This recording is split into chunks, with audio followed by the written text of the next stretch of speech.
ആദ്യമായിട്ടായിരിക്കും ബോച്ച് വെക്കുന്നത്. എന്നെ പോലെ ഒരു വലിയ മനുഷ്യനെ ഉദ്ദേശിച്ച് ഒരു 6 അടി ഹൈറ്റ് കണ്ടിട്ടാണോ അത് പറയുന്നത്? വലുപ്പം കണ്ടിട്ടാണോ? വലിപ്പം കൊണ്ടല്ല, അങ്ങയുടെ പ്രവർത്തനം കൊണ്ടാണ് പറഞ്ഞത്. വലിപ്പം കൊണ്ട് മാത്രമല്ല, കണ്ടൊക്കെ വേൾഡ് വിത്ത് ലവ് എന്ന് പറഞ്ഞ വലിയൊരു ആശയം വെച്ചുകൊണ്ട് മാത്രമാണ് ഈ പ്രോഗ്രാമിൽ എന്തുകൊണ്ടും ഇനാഗ്രേറ്റ് ചെയ്യാൻ എന്തുകൊണ്ടും അർഹതപ്പെട്ടൊരാണ് ബോച്ച് അല്ലേ? സുന്ദരനായ ബോച്ച്. ഒരു കൈയടിച്ച ബോച്ചിക്ക് നല്ല വേണ്ടി. ഞാൻ ആദ്യമായിട്ട് കാണുന്നത് എനിക്ക് ചോദിച്ചു, പക്ഷെ എന്റെ ഭാര്യ ഇങ്ങനെ പറയാറില്ല.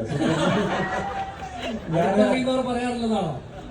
ഞാൻ ആദ്യമായിട്ട് ബോച്ചെ കാണുന്നത് കരുനാഗപ്പള്ളിയിൽ റഹീം എന്ന ഒരു ചെറുപ്പക്കാരന് വേണ്ടി അദ്ദേഹം ഒരു പിരിവിന് വേണ്ടി ഇറങ്ങിയപ്പോൾ അവിടെ വെച്ചാണ് ഞാൻ വഴി വെച്ച് വണ്ടി ബ്ലോക്ക് ചെയ്ത് വീഡിയോ എടുത്ത് ഇതാക്കിയത്. പക്ഷെ അതിന് ഇന്ന് കാണുമ്പോൾ സുഹൈല് പറഞ്ഞതുപോലെ അല്പം മൊഞ്ചൊക്കെ കൂടിയിട്ടുണ്ട് കേട്ടോ. ഒരു മനുഷ്യന് വേണ്ടി വെയിലും മഴയും ഒക്കെ കൊണ്ടിറങ്ങി ഇന്ന് മൊഞ്ചു കൂടി ബോച്ചെ നമുക്ക് മുന്നിൽ വന്നിരിക്കുകയാണ്. അപ്പം ബോച്ച ഇരിക്കുന്ന അല്ലെ, എല്ലാവരും വെയിറ്റ് ചെയ്തിരിക്കുന്ന ബോച്ചയ്ക്ക് വേണ്ടിയിട്ടാണ്. അപ്പൊ ഈ ഒരു അവസരത്തിൽ ഒരുപാട് സമയം നമുക്ക്